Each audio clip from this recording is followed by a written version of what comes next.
about a horrible tragedy that occurred overnight. And it was about 9:40 p.m.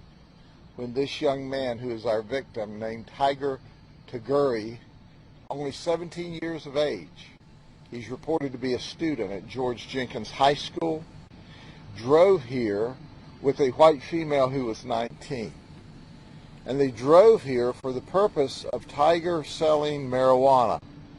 You know, people continue to tell you, oh, marijuana is a low-level, non-violent drug.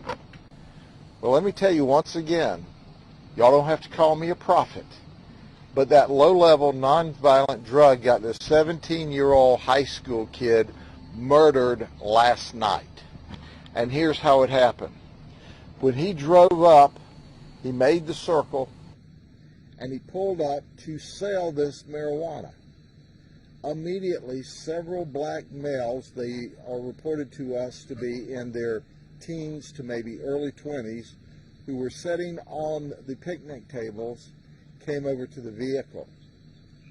Immediately, the suspects pulled open the doors, and you could hear Taigur saying, "No, bro, no," and the gunshots started.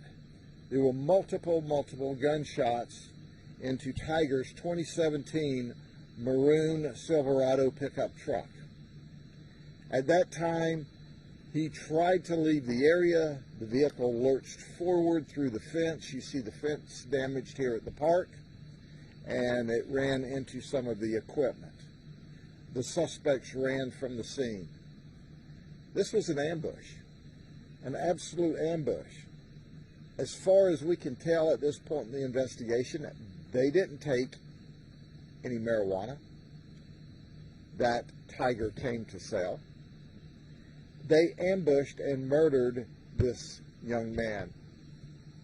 His parents gave us permission to use his name because we want the community to know that irrespective of what he was here to do, this is a 17-year-old high school kid that was viciously murdered last night in this county park. It never should have happened.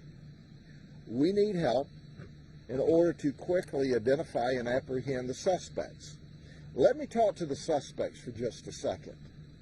There were several of you, and you didn't all fire a gun. So let me ask those of you who didn't fire a gun, do you eventually want to be a witness to a first-degree murder, or do you want to be a co-defendant to a first-degree murder? That's the choice you have. What we want to know today is who did this. And the sooner we get these men off the street, the better. We suspect that they are in the same age range as Taigur. We also know that they still have guns, and obviously they're very dangerous. We are willing to put up $5,000 cash through Crime Stoppers. You don't want to get personally involved, you're scared, you heard something, just give us some information that leads to the arrest of these murderers, these cold-blooded murderers, and you get $5,000 cash. We never know who you are at the sheriff's office. You never have to testify. Crime Stoppers is a totally different operation. They'll give you a code number. You can go down to a local bank, go through the drive-thru, give them the code number. You get the cash. We get the murderers in jail sooner rather than later. Let me say this again.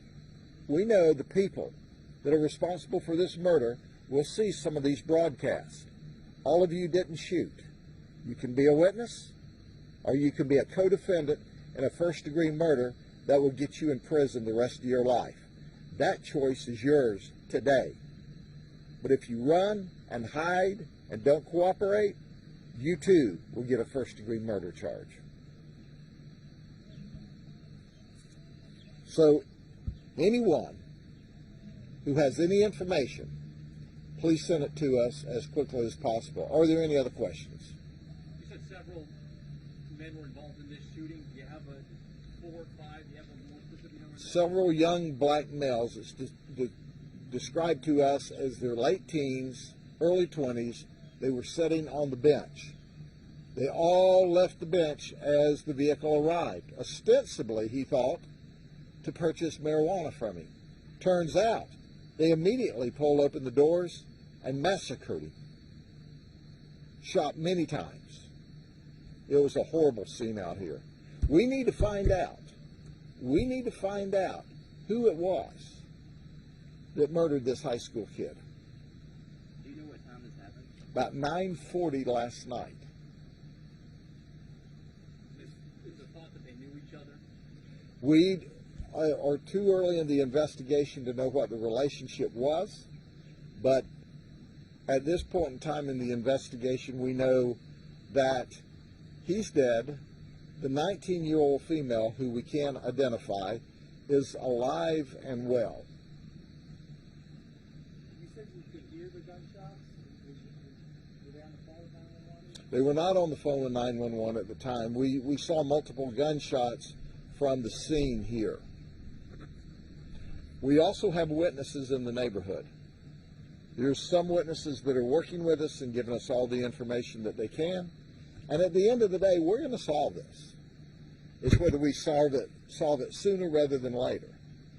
So we can solve it with your help.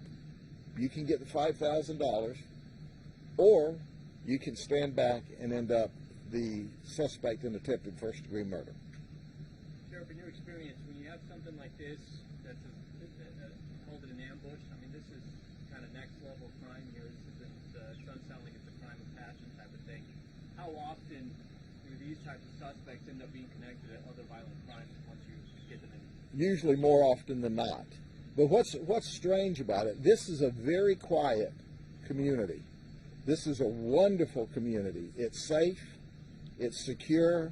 They got a really cool park here. We have very little problem, almost non-existent, in this particular community. And then this erupts in the middle of the night.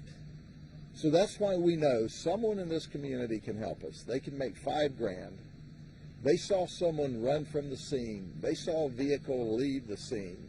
They saw and have the missing link to this chain that we're putting together today. So at the end of the day, help us return this community to this safe, quiet area that we always know existed until 9:40 here last night. Okay? Thank you very much.